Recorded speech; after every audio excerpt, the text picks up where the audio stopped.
Imaginez-vous sur une route poussiéreuse, quelque part en Angleterre, au XIVe siècle. Vos pieds vous font mal d'avoir marché depuis l'aube, et le soleil descend vers l'horizon. Devant vous, vous apercevez l'enseigne en bois usée d'une auberge, peut-être un lion rouge ou un dragon vert peint qui se balance dans la brise du soir. Un sentiment de soulagement vous envahit. Voici un abri contre l'obscurité grandissante, une protection contre les bandits qui rôdent sur les grands chemins après la tombée de la nuit, la promesse d'un repas chaud et d'un lit. Vous poussez la lourde porte en chêne, accueillis par la chaleur enfumée de l'âtre et le murmure des voix. Mais qu'est-ce qui vous attend exactement dans cet établissement médiéval? La réalité, comme vous le découvrirez bientôt, est bien plus dérangeante que vous ne pourriez l'imaginer. Dans cette vidéo, vous découvrirez la vérité choquante sur le fait de passer une nuit dans une auberge médiévale. Nous révélerons la pratique troublante de partager son lit avec de parfaits inconnus, et l'étiquette complexe régissant cet arrangement intime. Vous apprendrez tout sur les armées de punaises de lit, de poux et de puces qui infestaient même les plus beaux établissements, des créatures qui ne faisaient aucune distinction entre le paysan et le roi. Nous lèverons le voile sur la réalité répugnante des revêtements de sol inchangés pendant des décennies, abritant vomi, urine, restes de nourriture et ce qu'un observateur horrifié a appelé d'autres abominations. Vous verrez comment l'hygiène primitive, le bruit constant, les puanteurs omniprésentes et les dangers toujours présents rendaient un sommeil réparateur presque impossible. En chemin, nous explorerons les pratiques de bain médiévales, les réglementations des aubergistes, l'endurance des pèlerins et ce que coûtait réellement cette terrible nuit de sommeil.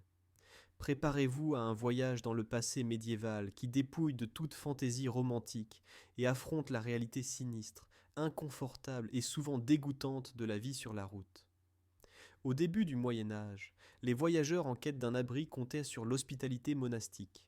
Les maisons religieuses offraient un hébergement de base par charité chrétienne. Les auberges commerciales existaient à peine. Cependant, des forces puissantes ont convergé à la fin de la période médiévale pour transformer ce paysage.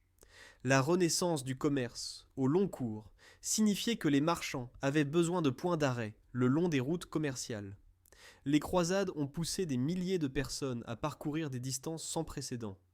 Plus important encore, le pèlerinage a connu une popularité explosive. Des chrétiens dévots se rendaient à Saint-Jacques-de-Compostelle en Espagne, à Canterbury en Angleterre, à Rome, à Jérusalem et sur d'innombrables sites sacrés. Ce flux constant a créé à la fois une opportunité et une nécessité, et des entrepreneurs ont construit des auberges spécialement conçues le long des routes très fréquentées.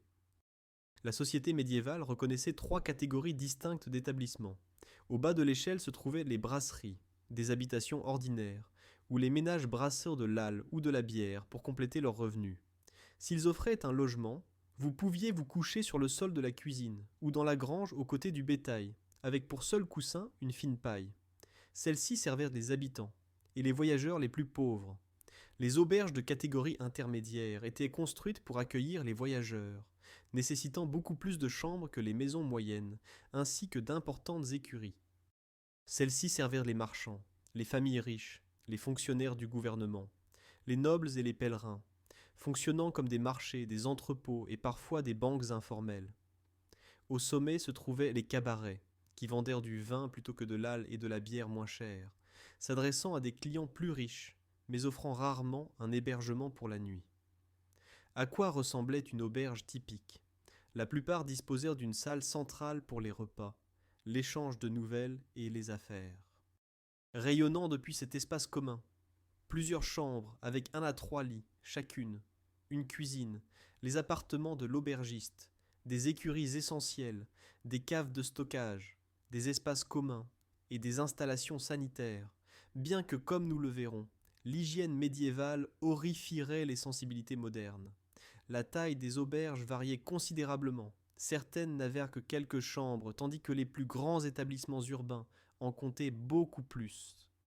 Un exemple bien documenté de 1602 comprenait une salle, un parloir, une cuisine, un solar, 2 bouteilleries, une charbonnière, un débit de boissons, 2 salles à boire, une écurie, un bûcher, une belle salle à manger, 4 belles chambres, 3 chambres pour les domestiques, montrant la complexité que ces établissements avaient atteinte. La construction physique recelait un danger constant. La plupart des bâtiments utilisaient le torchis, des poteaux en bois entrelacés de branches plus petites, enduits de boue, d'argile, de paille et parfois de fumier. Les toits de chaume utilisèrent de la paille séchée ou des roseaux. Ces matériaux étaient bon marché et facilement disponibles, mais brûlaient avec une facilité terrifiante. Les matelas de paille, tirés près des feux de l'âtre, créaient un combustible parfait. Les bâtiments étaient construits qu'au très près, les uns des autres, de sorte qu'un incendie se propageait rapidement. Le feu était une menace omniprésente qui pouvait détruire une auberge et des quartiers entiers en quelques heures. Au fil du temps, des différences sont apparues entre les simples auberges de village et les établissements plus grands des villes. Le début du Moyen Âge a vu de grands dortoirs communs, mais les périodes ultérieures ont apporté des chambres privées avec des portes verrouillables dans les grands centres urbains. La clientèle était remarquablement diversifiée. À la mort de Chaucer en 1400, après avoir immortalisé les auberges dans ses contes de Canterbury, un établissement typique pouvait accueillir d'honnêtes paysans aux côtés d'artisans qualifiés, de marchands prospères, de pèlerins dévots, de clercs érudits, de fonctionnaires royaux, de nobles et de chevaliers, mais aussi des voleurs, des prostituées et des escrocs. Ce brassage social était déterminant, créant des communautés temporaires où les frontières hiérarchiques normales s'estompaient, sans jamais disparaître. L'aubergiste lui-même occupait une position sociale ambiguë. Certains étaient des personnalités éminentes de la communauté, servant comme fonctionnaires municipaux, juges, voire membres du Parlement. D'autres n'étaient, selon les sources, guère mieux que des criminels, tenant des établissements à la réputation douteuse. Entre 10 et 20% des aubergistes étaient des femmes, presque toujours des veuves, qui héritaient et continuaient à exploiter l'entreprise. Ce qui nous amène à la question cruciale. Qu'est-ce qui vous attendait exactement lorsque vous franchissiez ce seuil ? La réponse dépend en partie de votre richesse.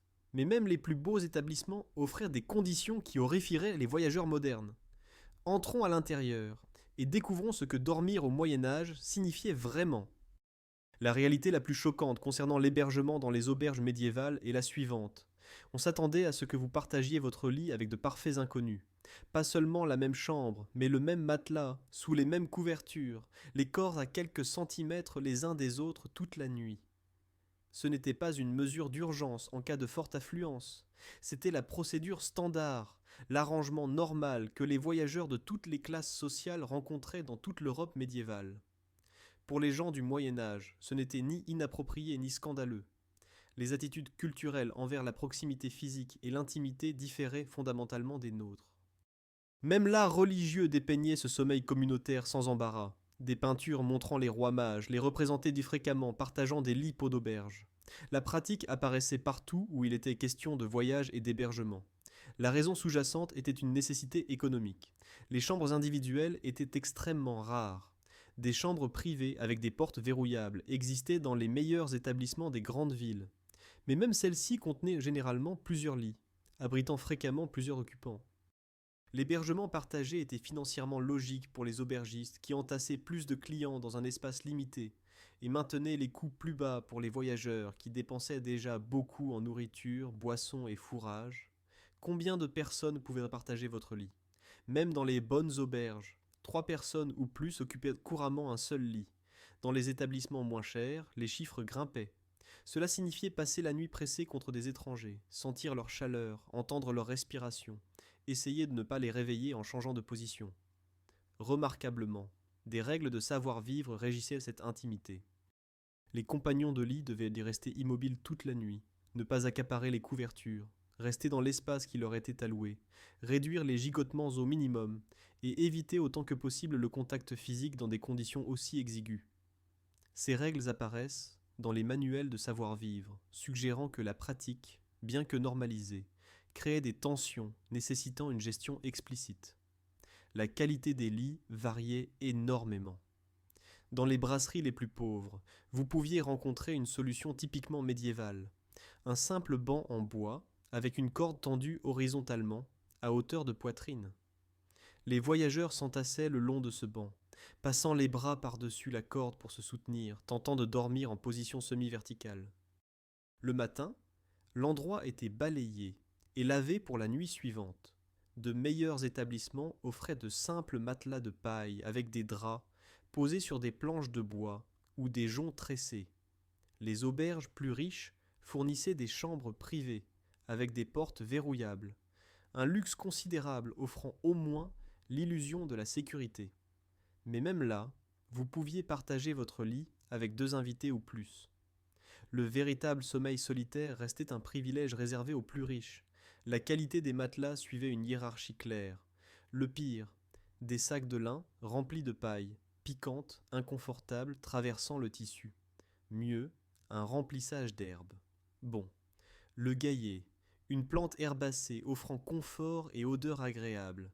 Très bon, la laine. Le meilleur, les plumes, bien que rares, sauf dans les plus belles auberges servant la clientèle la plus riche.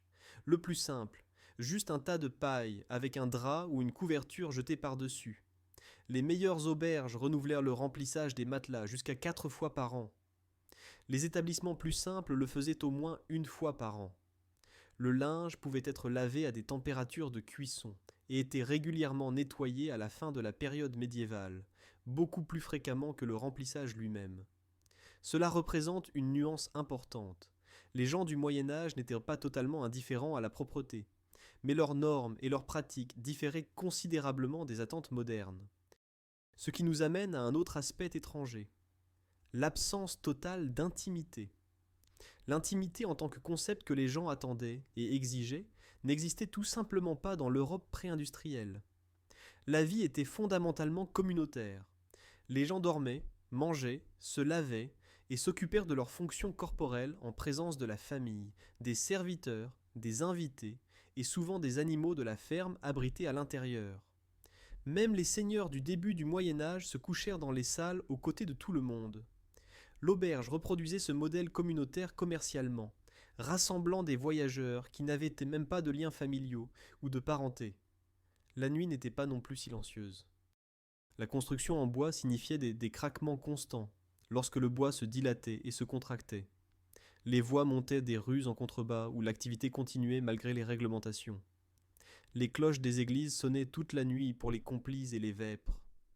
Dans les espaces de couchage partagés, vous entendiez chaque son, respiration, ronflement, marmonnement, mouvement. Combinés à l'obscurité que les bougies pénétraient à peine, ces sons évoquèrent des peurs. L'imagination médiévale peuplait la nuit de démons et d'esprits malins.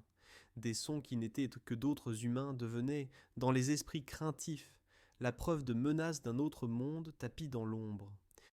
Vous avez donc payé votre penny pour une place dans un lit partagé, couché à quelques centimètres d'inconnu, sur un matelas qui pique à travers sa housse, dans une chambre n'offrant aucune intimité, remplie de sons qui nourrissent vos peurs les plus sombres. C'est sûrement le pire, n'est-ce pas?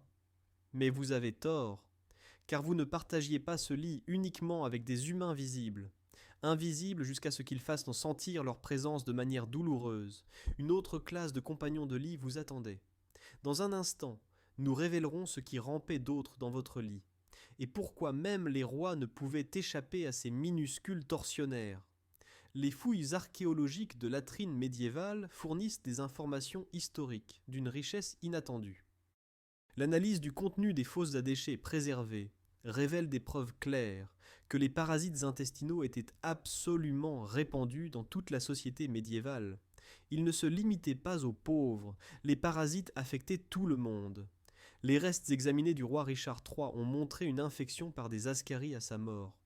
Le roi Ferdinand de Naples, de 1467 à 1496, souffrait de poux de tête et de pubis, selon les récits contemporains. Si les rois ne pouvaient échapper à ces afflictions, quel espoir les voyageurs ordinaires des auberges avaient-ils?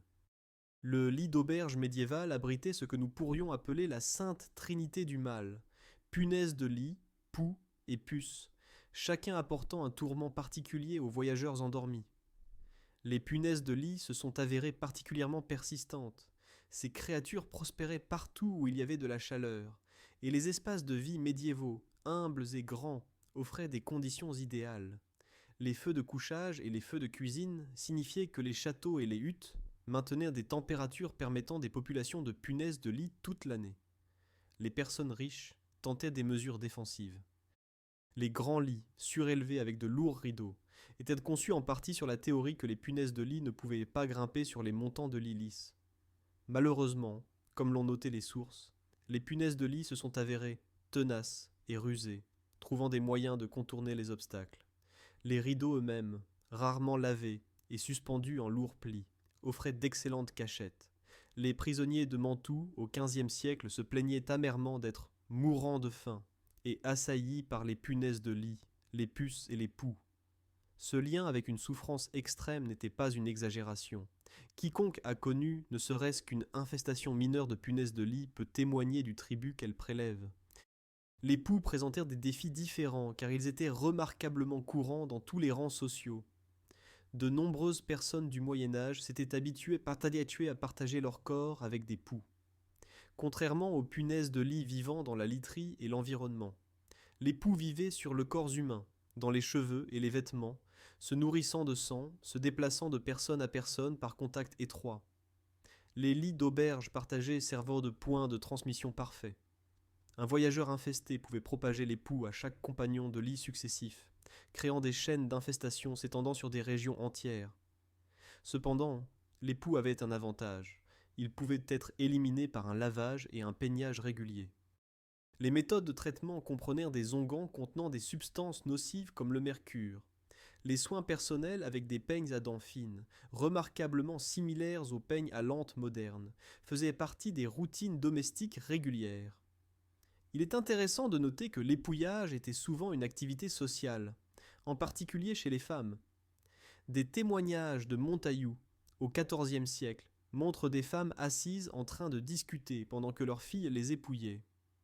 Cela suggère que si les poux étaient de mal-aimés, ils n'étaient pas nécessairement honteux, simplement un fait de la vie nécessitant une gestion régulière. Les attitudes sociales deviennent plus complexes lorsqu'on examine la distinction entre les poux et les puces. Alors que les poux étaient en courant et relativement acceptés, les puces portèrent le stigmate de la malpropreté. Avoir des puces était impensable dans la bonne société, marquant une négligence particulière. Les observateurs contemporains notaient que les pauvres souffraient le plus des infestations de puces en raison d'un manque de nettoyage vigilant. Pourtant, même les personnes désespérément pauvres résistaient aux stigmates des parasites lorsque c'était possible. Les indigents recevant des vêtements de charité exigeaient qu'ils soient épouillés avant de les accepter. Ce détail révèle que les réactions humaines aux parasites n'ont pas fondamentalement changé au fil des siècles. Un groupe a délibérément embrassé l'infestation de parasites comme pratique spirituelle, certains membres du clergé. Le christianisme médiéval mettait l'accent sur l'ascétisme, le rejet délibéré du confort physique pour se concentrer sur les questions spirituelles. Certains individus religieux ont poussé cela à des extrêmes bizarres. Jean de Gadesden a noté que le clergé était particulièrement sujet aux poux par manque de soins personnels, une négligence délibérée plutôt que de la paresse. L'exemple le plus frappant vient du procès en canonisation de Thomas de Cantilupe, où des serviteurs ont témoigné de vastes quantités de poux sur ses vêtements après sa mort, autant qu'un homme pouvait en tenir dans sa main. Plutôt qu'une preuve de mauvaise hygiène, cela a été présenté comme une preuve positive de sainteté, démontrant l'humilité et l'utilisation de l'inconfort corporel pour la discipline spirituelle, comme le jeûne. Cette attitude reflétait une compréhension médiévale fondamentalement différente de la théorie moderne des germes. La médecine humorale considérait les vers et les poux comme des produits des propres déséquilibres humoraux du corps, plutôt que comme des organismes envahisseurs externes. Votre corps les générait intérieurement, à partir d'un excès d'humeur ou d'un régime alimentaire inapproprié. Ce cadre signifiait que les traitements se concentraient sur le rééquilibrage de l'état interne du corps, plutôt que sur la destruction des parasites ou la prévention de la transmission. Bien que les traitements pratiques impliquaient toujours des applications externes et une élimination physique, pour le voyageur d'auberge, cela signifiait une réalité sinistre et sans détour. Vous alliez presque certainement rencontrer des parasites. Les lits partagés, la literie non lavée, la promiscuité avec de nombreux voyageurs. Tout cela créait des conditions de transmission idéales. Vous pouviez arriver sans pouls, mais repartir avec le début d'une infestation qui vous tourmenterait pendant des semaines ou des mois. Les piqûres de punaises de lit vous démangeraient et enfleraient, perturbant votre sommeil et laissant des marques visibles. La détresse psychologique de sentir des créatures ramper sur votre corps dans l'obscurité se combinerait à l'inconfort physique, rendant le repos presque impossible. Les gens du Moyen Âge, plus habitués aux parasites, dormaient certainement malgré cela, mais la qualité du sommeil n'était guère bonne. Pourtant, aussi dérangeant que fussent les parasites, une autre agression sensorielle vous attendait, une qui vous frappait dès votre entrée et persistait tout au long de votre séjour. Bientôt, nous découvrirons la vérité dégoûtante sur ce qui se trouvait sous vos pieds, et les odeurs imprégnant chaque poutre et chaque recoin de l'auberge médiévale. Le sol sous vos pieds raconte une histoire d'accumulation et de négligence qui horrifierait les inspecteurs sanitaires modernes. La plupart des bâtiments avaient des sols en terre battue, bien que les établissements importants puissent avoir des dalles de pierre dans certaines zones. Pour isoler du sol froid et humide et créer des surfaces plus douces, les sols étaient recouverts de joncs ou de paille, de longues plantes semblables à des roseaux provenant des zones marécageuses. La théorie était bonne. Un matériau naturel offrant un amorti, remplaçable périodiquement. Le problème résidait dans le périodiquement et ce qui se passait entre les changements.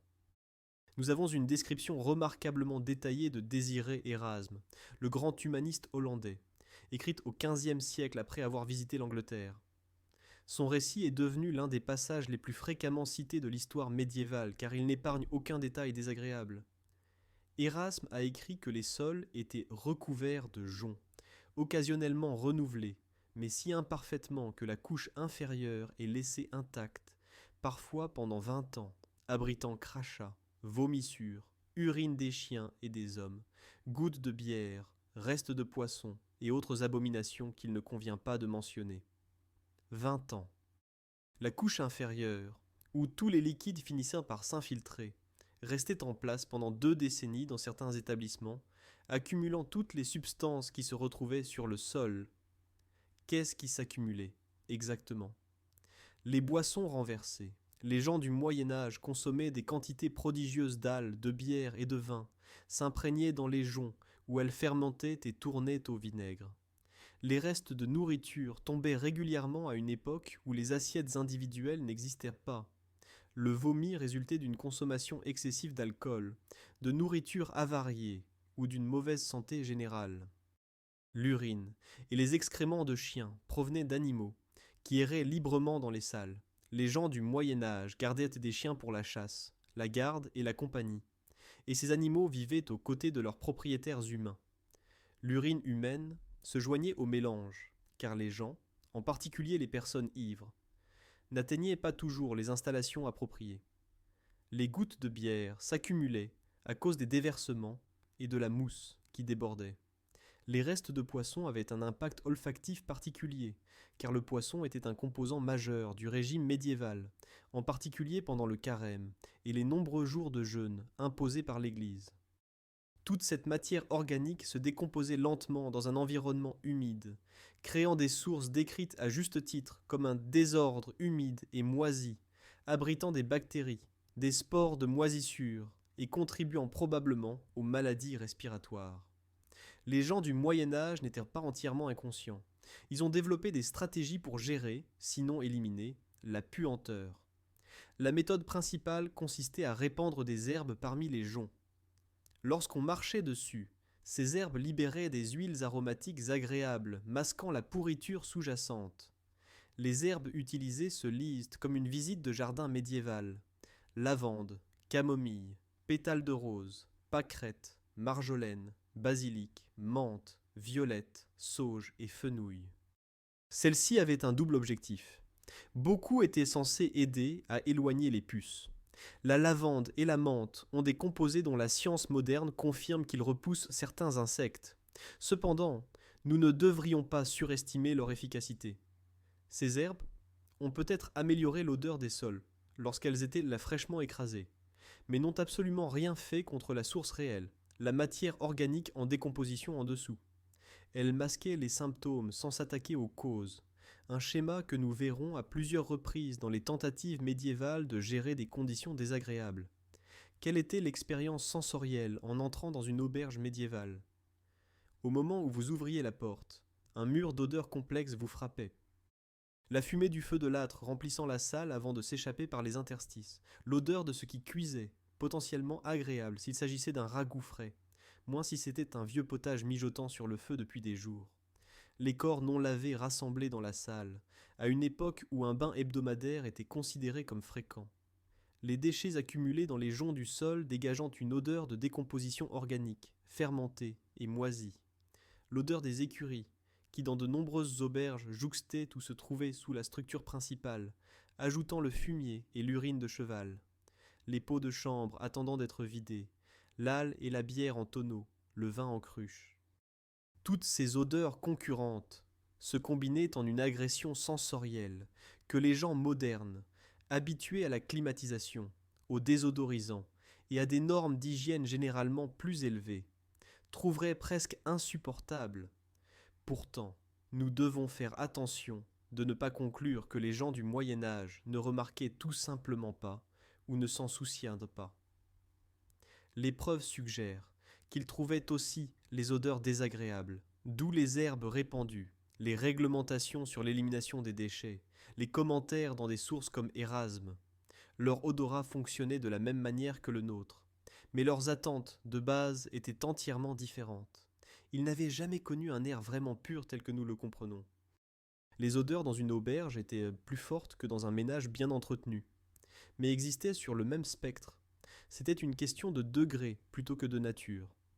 Cette distinction est cruciale pour comprendre comment les gens du Moyen Âge pouvaient tolérer des conditions qui feraient fuir les gens modernes.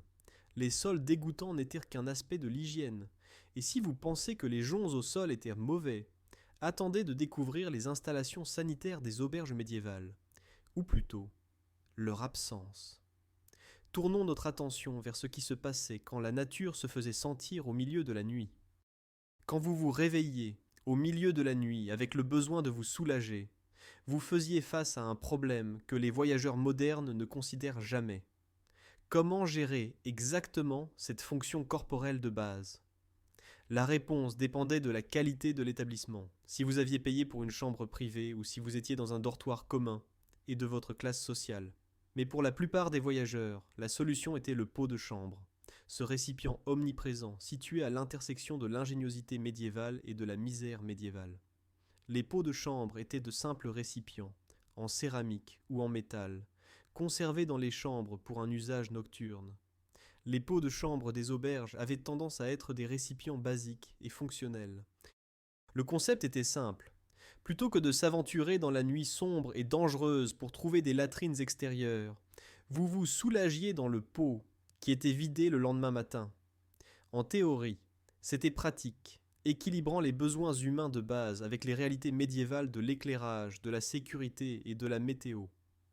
En pratique, cela signifiait que vous passiez la nuit dans une pièce avec un récipient d'urine et éventuellement d'excréments à proximité, ajoutant sa contribution particulière au profil aromatique déjà complexe de l'auberge. L'élimination des pots de chambre créait de véritables problèmes de santé publique que les villes médiévales peinèrent à résoudre. Dans des situations idéales, les serviteurs descendaient les pots le matin et les vidaient dans des fosses d'aisance, des ruisseaux ou des rivières désignées. De nombreux établissements suivirent cette pratique. Cependant, une méthode plus rapide et plus facile existait, explicitement interdite, mais apparemment assez courante pour que des lois doivent être régulièrement rééditées et les peines augmentées. Les gens jetèrent simplement le contenu des pots de chambre par les fenêtres dans les rues en contrebas. Édimbourg, au Moyen Âge, est devenu particulièrement tristement célèbre pour cela, avec les locataires de ces bâtiments typiquement hauts, jetant les déchets depuis les étages supérieurs. Un système de cris d'avertissement s'est développé. Des annonces criées destinées à alerter les piétons que des déchets arrivaient, leur donnant quelques instants pour chercher refuge dans une embrasure de porte. Le fait qu'un tel système existait nous dit que la pratique était normalisée, bien qu'illégale et profondément désagréable. Des lois contre le jet de déchets par les fenêtres existaient dans toute l'Europe médiévale, assorties d'amendes et de pénalités, Mais leur application s'est avérée difficile. Comment attraper quelqu'un sur le fait quand cela se produit en quelques secondes depuis de hautes fenêtres? Les réglementations démontrent que les autorités reconnaissaient le problème, mais la persistance des plaintes suggère un succès limité. Pour les piétons malchanceux marchant dans les rues des villes médiévales, les douches non désirées de déchets humains représentaient de véritables dangers de la vie quotidienne. Une gestion professionnelle des déchets existait, bien que sous une forme limitée. Des hommes employés comme vidangeurs ou maîtres des basses œuvres gagnaient leur vie en vidant les fosses d'aisance. Ce travail était assorti de restrictions importantes et d'un stigmate social. Les vidangeurs n'étaient autorisés à travailler que la nuit, vraisemblablement pour limiter le spectacle public et l'odeur. Mais les restrictions avaient un revers économique. Parce que le travail était si désagréable et socialement dégradé, exigeant d'être éveillé et actif pendant les heures de sommeil, les vidangeurs commandaient des salaires nettement plus élevés que les travailleurs non qualifiés. Gagnant environ 6 pence par jour, à peu près ce qu'un travailleur moyen pouvait gagner en une semaine. Cela représente un mécanisme de marché fascinant. La société médiévale valorisait suffisamment leur travail pour payer des salaires élevés, tout en stigmatisant socialement ceux qui l'exerçaient. Pour les moments où vous deviez absolument vous aventurer jusqu'aux installations sanitaires, qu'est-ce qui vous attendait? Des latrines publiques existaient dans de nombreuses villes médiévales. Londres au XVe siècle entretenait au moins 13 toilettes publiques dans les quartiers les plus fréquentés, selon des archives documentées, qui sous-estiment probablement le nombre réel. La conception choquerait les sensibilités modernes. Les gens s'asseyaient les uns à côté des autres, en rangées, avec essentiellement aucune intimité. Une latrine londonienne documentée comportait 2 rangées de 64 sièges chacune. Dans le contexte des auberges médiévales, des installations sanitaires existaient, mais restaient primitives selon les normes modernes. Des preuves documentaires montrent que des zones de chambres ou de WC étaient incluses dans les plans typiques. La forme exacte variait. Certains établissements avaient des latrines extérieures dans les cours derrière les bâtiments. D'autres pouvaient avoir des installations intérieures avec les déchets tombant dans des fosses en dessous. Mais pour un usage nocturne, lorsqu'il était peu pratique, dangereux ou impossible de sortir si l'on était enfermé à clé, le pot de chambre restait la solution principale. Cela signifiait que, quelle que soit la qualité de votre hébergement par rapport aux autres options médiévales, vous passiez la nuit à respirer un air incluant l'odeur de déchets humains à quelques mètres de votre lit. L'effet cumulatif de ces facteurs, les joncs au sol abritant des décennies de déchets organiques, les corps non lavés, les odeurs d'écurie, les pots de chambre, l'hygiène généralement primitive, créait un environnement intérieur que les gens modernes trouveraient vraiment difficile à tolérer. Pourtant, voici un curieux paradoxe que nous devons aborder. Les gens du Moyen Âge n'étaient pas réellement aussi sales que ces descriptions le suggèrent. La situation est plus nuancée qu'un simple fait de se vautrer dans la crasse. Bientôt, nous explorerons les pratiques d'hygiène médiévale et découvrirons la surprenante réalité de la propreté à cette époque. À ce stade, vous pourriez raisonnablement conclure que les gens du Moyen Âge ne se souciaient tout simplement pas de la propreté. Ce serait une erreur. La réalité de l'hygiène médiévale est plus complexe et surprenante que les stéréotypes ne le suggèrent. Les gens du Moyen Âge se soucièrent d'être propres. Leurs normes et leurs pratiques différaient simplement des nôtres, et leur capacité à atteindre la propreté était limitée par la technologie, l'économie et la théorie médicale, d'une manière que les gens modernes considèrent rarement. La littérature de conseil de l'époque le montre clairement. Les guides de savoir-vivre et les manuels de santé recommandèrent de se laver les mains, le visage et les dents au réveil.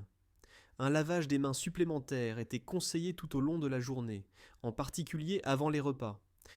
La littérature de conseil recommandait de changer de sous-vêtements quotidiennement. Une recommandation que les personnes riches pouvaient suivre car elles possédaient plusieurs ensembles de linge, tandis que les personnes plus pauvres n'en avaient peut-être qu'un ou deux et changeaient moins fréquemment.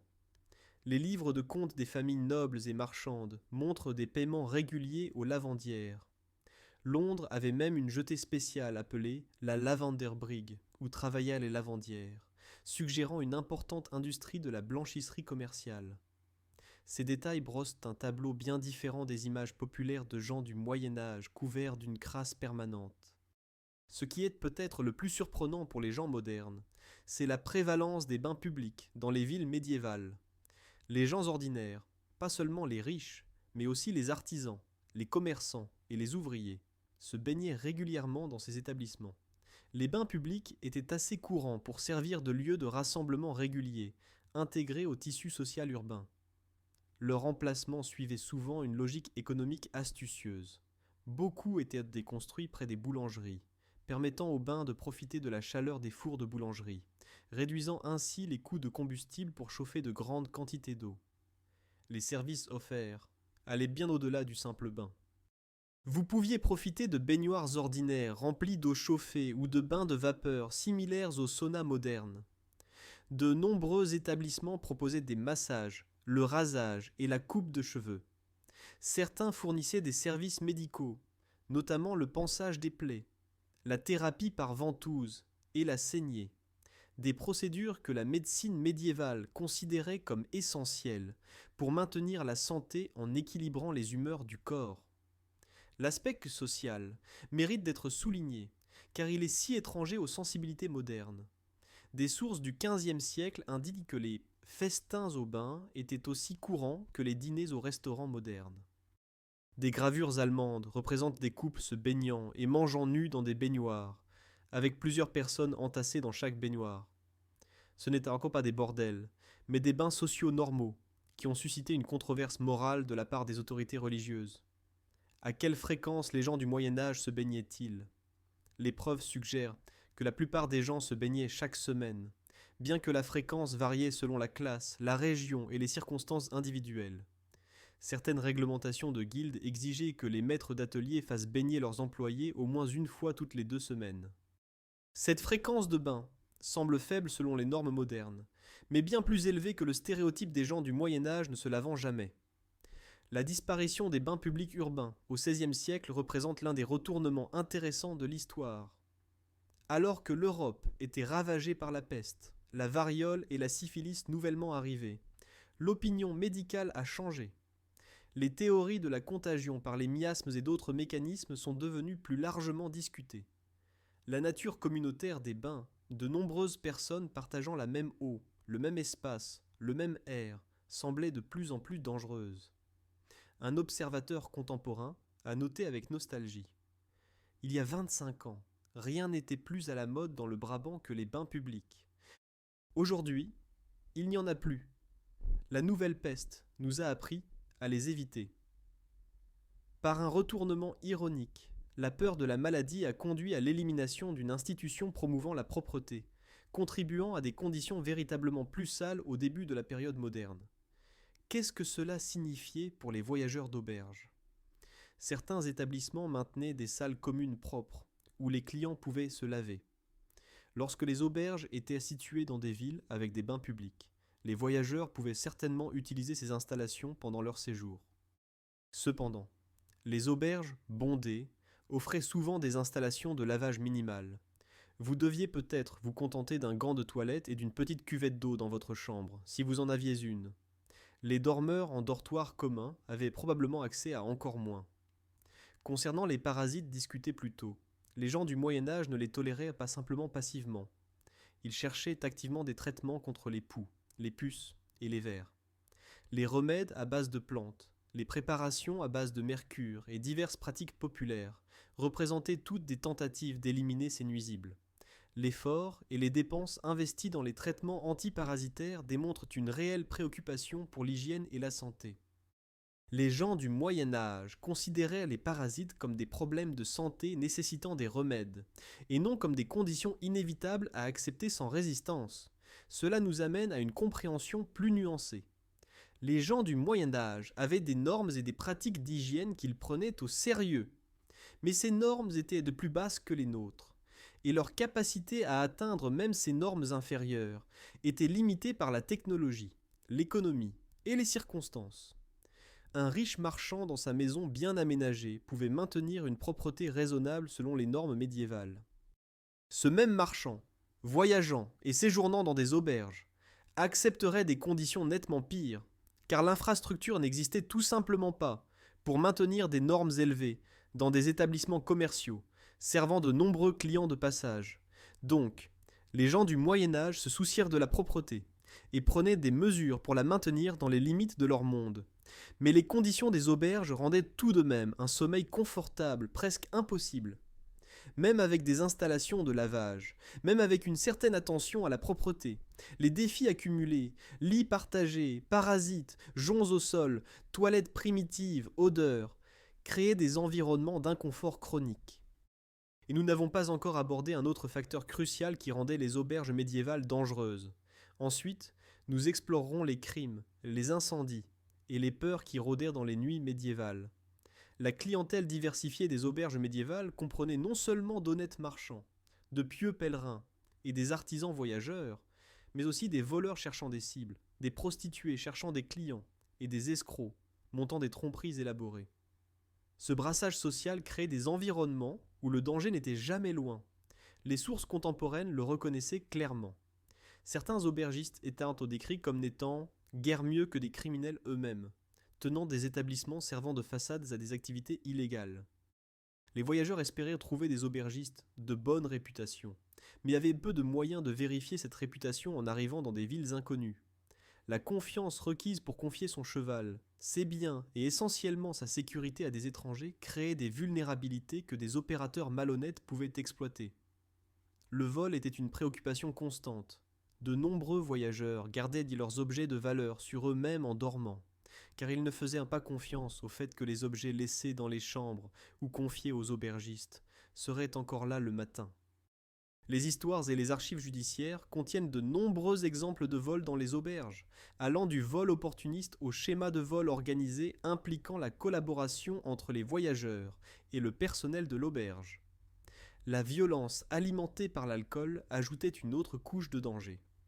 Les gens du Moyen Âge buvant des quantités prodigieuses, selon les normes modernes, de l'âle ou de la bière à chaque repas, plus du vin quand il y en avait, dès le petit déjeuner.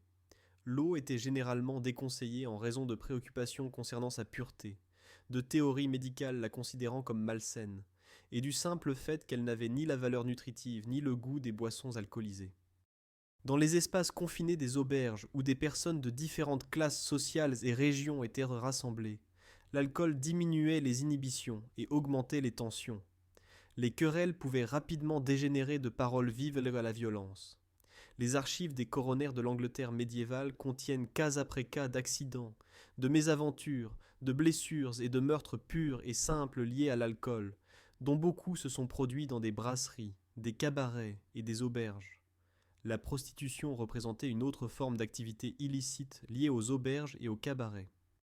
La législation de l'empereur byzantin Justinien au VIe siècle excluait spécifiquement les employés de cabarets et d'auberges de la punition pour adultère, la raison étant que la prostitution était considérée comme une partie essentiellement inévitable de cet emploi. Cette confusion entre le travail d'hospitalité et le travail du sexe a persisté tout au long de la période médiévale. À Londres, en 1470, les archives judiciaires montrent que John Mand et sa femme étaient accusés de mener des opérations de proxénétisme dans leur cabaret. The Pie, un cabaret à Queen Hithe, a acquis la réputation d'être un lieu où de nombreuses prostituées et proxénètes y ont leur repère. Lorsque le roi Henri VIII a ordonné la fermeture des bordels officiels de Londres en 1546, les propriétaires de bordels n'ont pas cessé leurs activités. Ils se sont simplement déplacés vers des endroits moins évidents et ont déguisé leurs établissements en cabarets ou brasseries ordinaires. La menace qui dominait toutes les autres, cependant, était le feu. Les bâtiments médiévaux étaient essentiellement du petit bois, attendant une étincelle. La construction en torchis, les toits de chaume, les joncs au sol, les matelas de paille, la présence de flammes nues, des feux de l'âtre et des bougies, tout se combinait pour créer des risques d'incendie extraordinaires. Les bâtiments construits très près les uns des autres, en particulier dans les villes où l'espace était précieux, signifiait que les incendies dans une structure se propageaient rapidement aux voisins. Un incendie médiéval majeur documenté a brûlé pendant 20 jours consécutifs, a détruit 150 maisons et auberges et a laissé environ 900 personnes sans abri, soit environ la moitié de la population de la ville. Les matelas de paille, tirés près des feux de l'âtre pour la chaleur, étaient particulièrement dangereux. Une étincelle perdue, une bougie renversée ou des braises mal couvertes avant de dormir pouvaient enflammer la literie en quelques instants. Une fois enflammée, la paille brûlait vite et fort, et le feu se propageait aux poutres en bois, aux murs et aux toits de chaume. Les voyageurs endormis n'avaient peut-être que quelques secondes pour se réveiller et fuir avant que les issues de secours ne soient bloquées par la fumée et le feu. Des mesures de prévention des incendies existaient, mais restaient d'une efficacité limitée.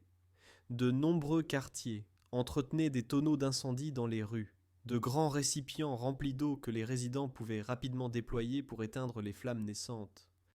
Après un incendie dévastateur en 1212 qui a tué environ 3000 personnes, les autorités londoniennes ont interdit les toits de chaume en faveur des bardeaux et des tuiles, bien que d'autres villes aient adopté cette mesure lentement, car le chaume était nettement moins cher.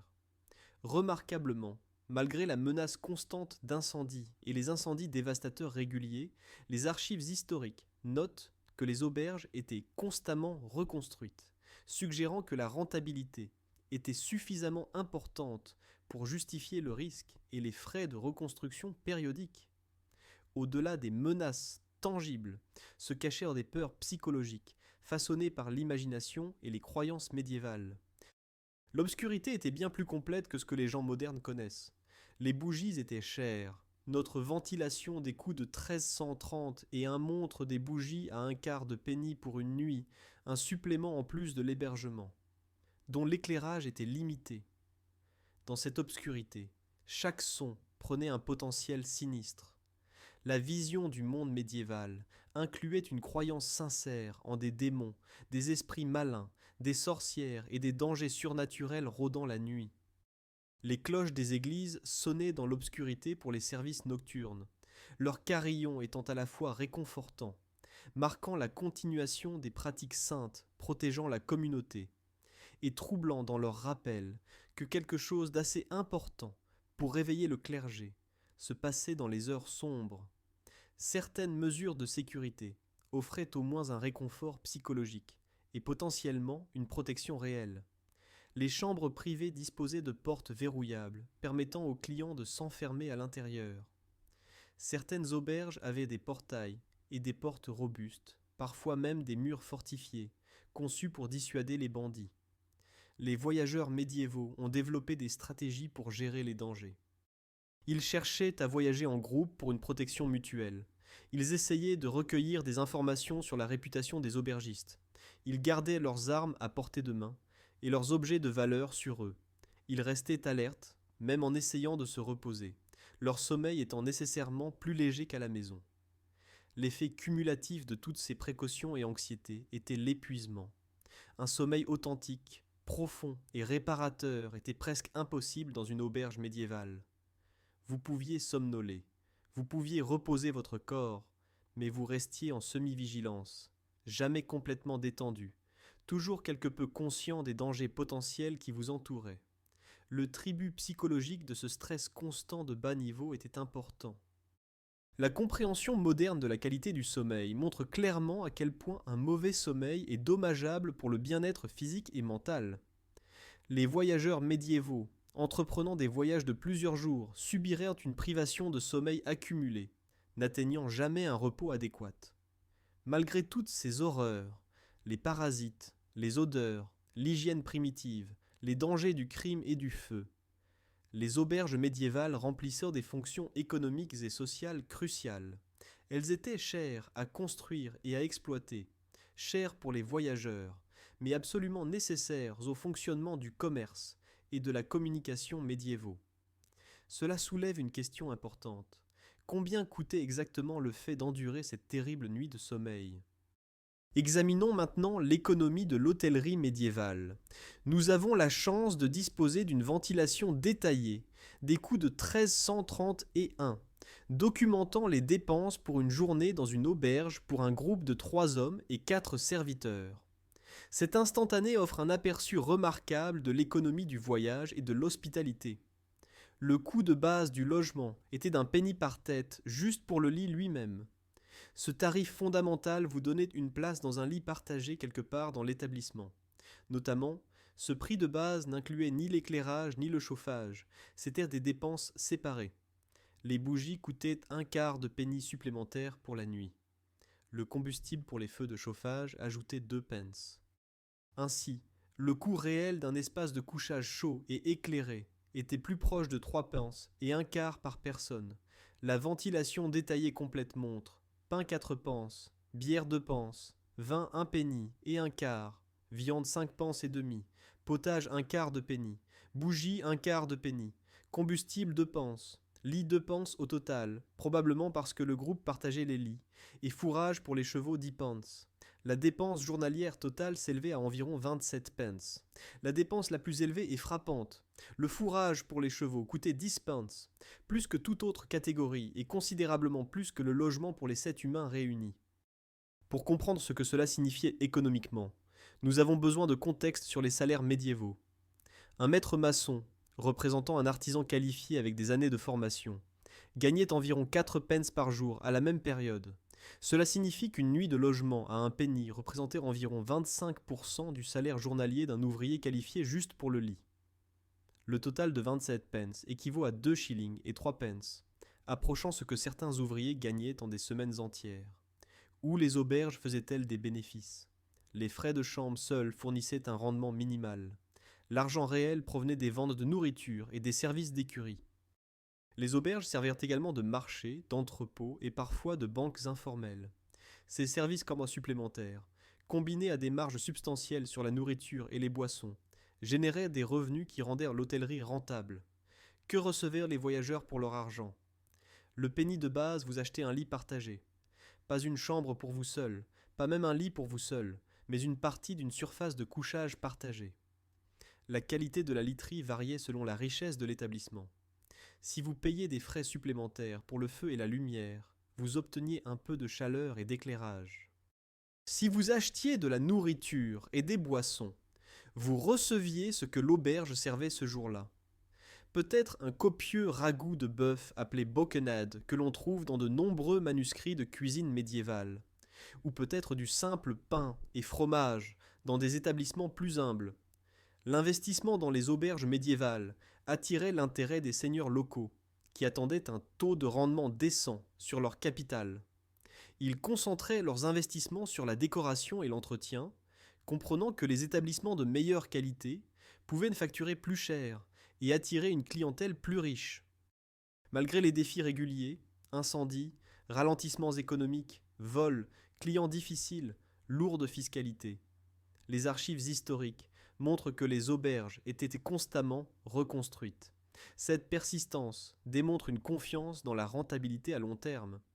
Les gens auraient toujours besoin de voyager, et les voyageurs auraient toujours besoin d'endroits où séjourner. L'économie sociale créait une stratification claire dans la qualité de l'hébergement. Les brasseries servaient les voyageurs les plus pauvres, avec leurs bancs et cordes, facturant des frais minimes. Les auberges s'adressant aux voyageurs de la classe moyenne et riche offraient une meilleure literie, plus d'options de nourriture, des chambres privées pour ceux qui étaient prêts à payer des tarifs élevés. Les voyageurs les plus riches pouvaient parfois louer des chambres entières pour eux-mêmes, obtenant une intimité autrement presque impossible dans les espaces publics médiévaux. La réglementation et la fiscalité s'ajoutaient au coût des aubergistes. À mesure que les villes se développaient et s'organisaient, les autorités locales réglementaient de plus en plus les auberges. Certaines juridictions exigeaient des licences pour opérer. Des normes étaient imposées concernant l'entretien des chambres, des salles à manger et des cabarets attenants. De lourdes taxes et redevances des seigneurs locaux extrairent des revenus. Les aubergistes devaient naviguer dans ces exigences tout en restant rentables. L'image qui se dégage est celle d'une expérience chère, inconfortable, dangereuse et dégoûtante qui remplissait néanmoins des fonctions essentielles dans la société médiévale. Les voyageurs payaient des sommes substantielles pour des conditions terribles car l'alternative, dormir à la belle étoile ou tenter de voyager sans repos, était encore pire. Le système fonctionnait non pas parce qu'il était agréable ou efficace selon les normes modernes, mais parce qu'il répondait aux besoins médiévaux dans les contraintes médiévales. Pourtant, certains voyageurs enduraient ces conditions non seulement par nécessité pratique, mais par motivation spirituelle. Pour les pèlerins se rendant sur des sites sacrés, l'inconfort de la route et de l'auberge faisait partie d'une pratique pénitentielle, une souffrance acceptée comme dévotion.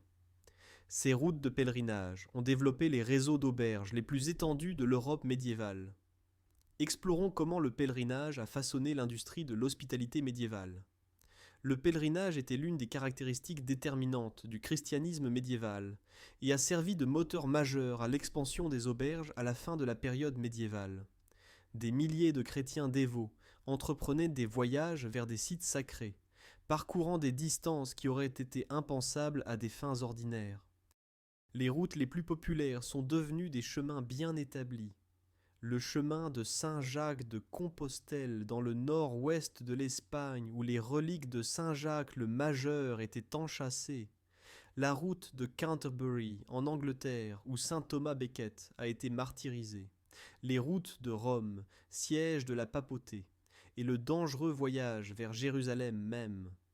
Ce flux constant a nécessité le développement d'infrastructures, des ponts pour traverser les rivières, des routes améliorées et surtout des auberges pour fournir un abri. La route de Saint-Jacques de Compostelle représente peut-être l'exemple le plus impressionnant d'infrastructures de pèlerinage. Les origines de la route remontent au IXe siècle, suite à la découverte prétendue des reliques de Saint-Jacques le Majeur. Au Xe siècle, elle était devenue l'une des principales destinations de pèlerinage du christianisme médiéval. De multiples chemins de pèlerins se sont développés à travers l'Europe, tous convergeant vers la cathédrale de Galice. Le long de ces routes, un remarquable réseau d'infrastructures de soutien a émergé. Des hôpitaux, utilisant ce terme dans son sens médiéval d'hospices fournissant nourriture, abri et soins, ont été établis à intervalles réguliers.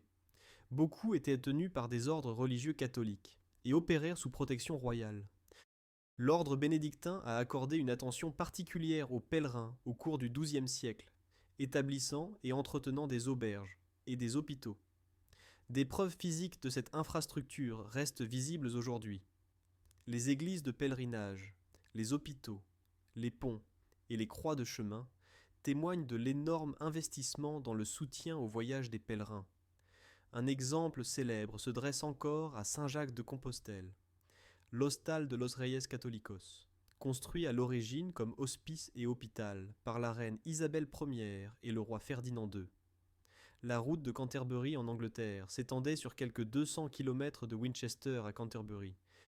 L'hôpital de St. Cross, à Winchester, maintenait une tradition appelée le Wayfarer's Dole, offrant de la bière et du pain gratuit à tout pèlerin qui frappait à la porte.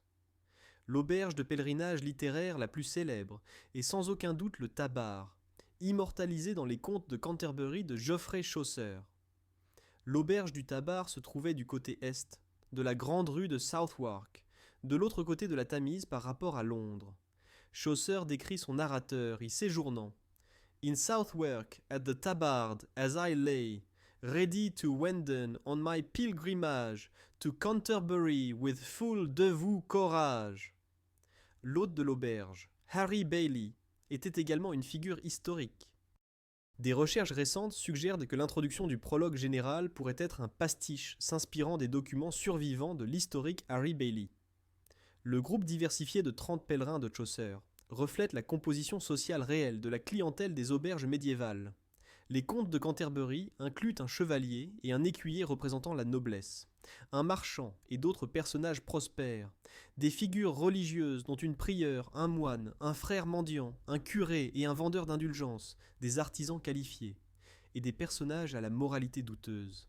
Un antiquaire du XVIIe siècle qui a examiné le Tabard l'a décrit comme étant en bois, presque entièrement et très grand, et me semble avoir été peu changé depuis l'époque de Chaucer. Des installations d'accueil distinctes existaient spécifiquement pour le clergé et les pèlerins, en partie en réponse à la prostitution et à d'autres activités illicites associées aux auberges communes. Les monastères continuaient à exploiter des maisons d'hôtes, aux côtés des auberges commerciales, offrant un hébergement, respectant des normes de conduite morale plus élevées et fournissant des environnements plus propices à la contemplation religieuse. L'impact économique du pèlerinage sur l'industrie de l'hospitalité était énorme. Le réseau d'auberges le long des routes principales était soutenu par une demande prévisible et récurrente. Des schémas saisonniers existaient. Certaines périodes voyaient des afflux de pèlerins correspondant aux festivals religieux et à un temps de voyage favorable. Les auberges le long des routes de pèlerinage pouvaient compter sur une activité régulière, permettant d'investir dans de meilleures installations. Pour les pèlerins eux-mêmes, les difficultés de la route et l'inconfort des auberges étaient acceptés comme faisant partie de la pratique spirituelle. Le pèlerinage était censé être difficile. La souffrance physique des voyages au long cours, les dépenses qui pouvaient appauvrir les familles, les dangers du banditisme et des accidents, la mauvaise nourriture et les lits inconfortables, tout cela représentait une forme de pénitence et de dévotion. Vous acceptiez volontairement les difficultés pour démontrer votre foi et gagner un mérite spirituel. Plus les conditions étaient mauvaises, dans certains cadres théologiques, plus le pèlerinage avait de valeur spirituelle. Du point de vue du pèlerin, endurer les terribles conditions de l'auberge en valait la peine pour les récompenses spirituelles. Mais qu'en est-il du voyageur moyen, dépourvu de cette motivation religieuse ? Comment les gens du Moyen-Âge parvenaient-ils à survivre dans ces endroits ? Auriez-vous pu, une personne moderne habituée à la climatisation, aux chambres privées et à l'hygiène moderne, endurer ne serait-ce qu'une seule nuit ? Avant de conclure notre voyage, nous devons affronter cette dernière question. Fermez les yeux et imaginez l'expérience sensorielle de dormir dans une auberge médiévale. Nous avons catalogué les odeurs: fumée, corps non lavé, écurie, joncs pourrissant au sol, peau de chambre. Nous avons détaillé les parasites, les lits partagés, les toilettes primitives. Mais vivre tout cela simultanément crée une agression que les gens modernes trouveraient vraiment difficile à tolérer. Les sons ne cessent jamais, tout au long de la nuit. Vos compagnons de lit ronflent, marmonnent et changent de position, le matelas craquant à chaque mouvement. Les cloches des églises sonnent dans l'obscurité. Les bruits de la rue filtrent vers le haut. Le bâtiment en bois craque et se tasse. Des rats trottinent dans les murs. Si vous êtes dans un dortoir commun, les sons se multiplient. Des dizaines de personnes qui respirent, bougent, toutes générant du bruit. Les sensations physiques ajoutent une autre couche d'inconfort. Le matelas de paille pique à travers le drap fin. Les punaises de lit piquent, leurs piqûres provoquant démangeaisons et gonflements. Vous sentez leur petit corps ramper sur votre peau, un tourment psychologique encore pire que les piqûres physiques. La personne partageant votre lit change de position, son coude vous piquant les côtes. Des courants d'air froid soufflent à travers les interstices des murs. Votre corps vous démange à cause de la saleté de voyage accumulée, des poux attrapés des précédents partageurs de lit. Si vous avez payé un supplément pour des bougies, vous avez une lumière faible et vacillante qui pénètre à peine l'obscurité. Sinon, vous êtes couché dans une obscurité presque complète, chaque son amplifié. Dans ces conditions, atteindre un sommeil réparateur devient presque impossible. Vous pourriez somnoler par intermittence, mais un sommeil profond et réparateur reste insaisissable. Pour les voyageurs entreprenant des voyages de plusieurs jours, cela signifie des nuits consécutives de repos terribles, l'épuisement s'accumulant. Les gens du Moyen-Âge parvenaient certainement à dormir malgré ces conditions. Les êtres humains peuvent s'adapter à des circonstances remarquablement difficiles, mais la qualité du sommeil était médiocre, contribuant à la fatigue physique et mentale du voyage. Les risques pour la santé allaient au-delà du simple inconfort. Le partage des lits facilitait la transmission des parasites. La transmission des maladies se produisait dans des quartiers exigus. La sécurité alimentaire était discutable. Les méthodes de conservation médiévales se limitaient au salage, au fumage et au séchage. Le fait même que tout le monde buvait de l'âle, de la bière ou du vin, plutôt que de l'eau, parce que l'eau était considérée comme suspecte, nous dit quelque chose sur les défis du maintien de la pureté des aliments et des boissons. Quels aspects de l'hébergement moderne tenons-nous pour complètement acquis ? Des chambres privées, où l'on peut fermer la porte à clé et être seul. Des draps propres, changés entre les clients. Des douches chaudes. Une plomberie intérieure avec des toilettes qui fonctionnent. Le chauffage central et la climatisation. Des systèmes de sécurité et des serrures, la réfrigération qui garde les aliments en sécurité, des lumières électriques qui bannissent complètement l'obscurité. Même un mauvais hôtel moderne offre des commodités qui dépassent de loin la meilleure auberge médiévale. Qui pourrait s'adapter aux conditions des auberges médiévales? Les gens du Moyen Âge eux-mêmes le pouvaient, car ils étaient élevés dans des environnements similaires. Leurs conditions de sommeil à la maison n'étaient pas radicalement différentes, juste un peu meilleures s'ils avaient de la chance. Leurs attentes de base étaient entièrement différentes. Les gens modernes auraient énormément de mal. Nos corps ne sont pas habitués aux parasites, nos systèmes immunitaires non préparés aux expositions aux maladies, nos attentes psychologiques complètement décalées par rapport à la réalité. Pourtant, nous devons reconnaître les fonctions économiques et sociales essentielles que les auberges médiévales remplissaient, malgré des conditions horribles. Elles étaient une infrastructure cruciale, sans laquelle le commerce au long cours aurait été bien plus difficile. Elles servaient de lieu de rassemblement, où les nouvelles et les informations se propageaient. Elles fonctionnaient comme des marchés, où les marchands pouvaient faire des affaires. Elle permettait l'échange culturel lorsque des personnes de différentes régions se rencontraient et partagèrent des histoires, des connaissances et des perspectives. Le réseau d'auberges a facilité le commerce et la communication médiévaux d'une manière qui a façonné le développement européen. Que révèle l'auberge médiévale sur la vie médiévale plus largement? Elle nous montre que des normes d'hygiène existaient, mais différaient considérablement des nôtres. Elle révèle que les gens du Moyen Âge acceptaient des niveaux de risque et d'inconfort que nous trouvons intolérables. Elle illustre que les distinctions de classe opéraient même dans des espaces de brassage social. La richesse pouvait acheter un certain confort, mais ne pouvait échapper aux limitations fondamentales de l'époque. La période médiévale contenait la grandeur et la misère, la beauté et la saleté, la sophistication et la rusticité, le tout coexistant. L'auberge médiévale incarne cette contradiction, une infrastructure essentielle permettant le progrès, mais aussi un lieu d'horreur selon les normes modernes. Nous avons voyagé ensemble à travers la réalité dégoûtante de dormir dans une auberge médiévale, et la vérité est pire que la plupart ne l'imaginent. Des lits partagés avec des étrangers, des armées de parasites, des joncs au sol inchangés pendant des décennies, abritant ce qu'Érasme appelait d'autres abominations qu'il ne convient pas de mentionner. Des pots de chambre primitifs, un bruit constant, des puanteurs omniprésentes, les dangers du vol, de la violence et du feu.